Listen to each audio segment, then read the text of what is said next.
السلام علیکم ورحمۃ اللہ وبرکاتہ۔ تمام مکاتب فکر دیندار لوگوں کے لیے یہ عاجز فقیر محمد احسن نقشبندی احمد پور لمہ سے بطور خیر خواہی کے ایک تحفتاً بات عرض کرتا ہوں۔ 75 سال کے اندر پاکستان کا جو حلیہ بگڑا، یہ کنہوں نے بگاڑا سب جانتے ہیں۔ جو قرآن سے دور، نبی کے دین سے دور، نبوی علوم سے دور، یہ اس طبقے کا کردار ہے۔ نام کچھ ہو، شکل جیسی ہو، نشان جو بھی ہو، ہم ایک بات جانتے ہیں، مسلمان ہونے کی حیثیت سے اگر کسی کا مرشد گھر آ جائے، کہتے ہیں بادشاہ آ گیا۔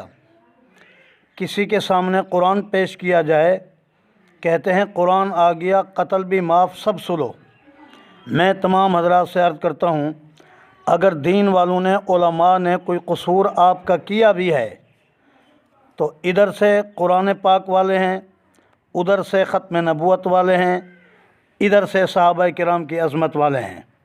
جن کا نشان کتاب ہے، یہ قرآن کا قانون چاہتے ہیں، اور جن کا نشان قرآن ہے، انہوں نے ختم نبوت پہ قربانیاں پیش کی ہیں۔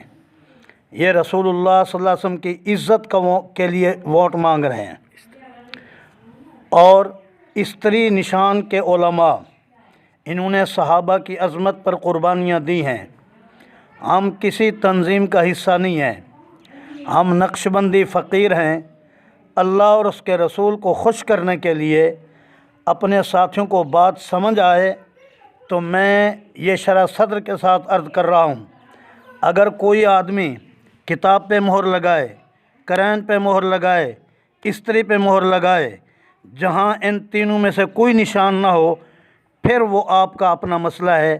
دین کا تقاضا یہ ہے کہ جہاں جن جن حلقوں میں یہ تین اہل حق دینداروں کے نشان موجود ہوں، پھر کسی نشان پر ٹھپا لگانا گویا کہ اپنی ناکامی پر مہر لگانا ہے۔ اور میں ببانگ دوہل آپ کو عرض کرتا ہوں، ذاکرین، دیندار جن کا اللہ والوں سے تعلق ہے یا اہل تقوی علماء کا قرب حاصل ہے، ان کو میری بات سمجھ آئے گی۔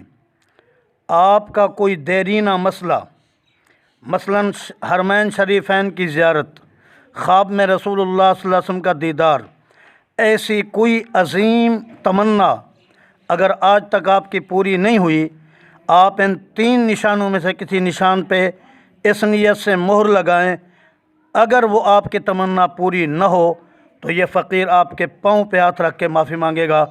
انشاءاللہ اللہ تعالیٰ پاکستان کی تقدیر کو بدلیں، ہماری غلطیوں کو اللہ معاف کریں۔ اگر پھر پرانی روش، تو پھر یاد رکھو اس وقت دینداروں کا پلہ بھاری ہے، کل کو ہم پھر علماء کے ہتھے چڑھیں گے، اور علماء سب کچھ جانتے ہیں۔ ہماری کم عقلی کی وجہ سے علماء خاموش ہیں۔ اب انشاءاللہ علماء کی طاقت سب نے دیکھ لی۔ یہ ابھرتی ہوئی قوت موسیٰ علیہ السلام کے عصا کی طرح تمام فرعونی سانپوں کو نگل جائے گا۔ لہٰذا دینداروں سے عرض کروں گا، اپنے مستقبل کے لیے کانٹے مت بچھاؤ، اب بہت ہو چکا، ختم کرو باتیں، باتوں میں کچھ نہیں ہوتا۔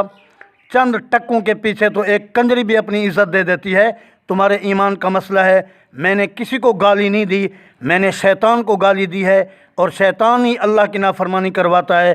اللہ فرماتے ہیں وَأَنِ اعْبُدُونِي لَا تَعْبُدُوا الشَّيْطَانَ إِنَّهُ لَكُمْ عَدُوٌّ وَأَنِ اعْبُدُونِي هَذَا صِرَاطٌ مُسْتَقِيمٌ۔ ہم فقیروں کی یہی اذان ہے، کوئی سنے نہ سنے، جس نے آزمانا ہے وہ آزما لے۔ اللہ تعالی ہم سب کو اپنی بارگاہ میں سرخرو فرمائے۔ آج یا کل دنیا کو چھوڑنا ہے، قبر میں رسول اللہ کام آئیں گے، حشر کے دن رسول اللہ کی شفاعت نصیب ہوگی۔ اس تمنا سے ہم زندگی گزار رہے ہیں، اس امید پہ ہم جی رہے ہیں۔ مسلمان ہونے کی حیثیت سے میرا جو فرض بنتا تھا میں نے آپ کو عرض کر دیا ہے۔ میں پھر آپ کے پاؤں پہ ہاتھ رکھ کے کہتا ہوں، میری اس بات پہ اللہ کے لیے غور کرو۔ والسلام۔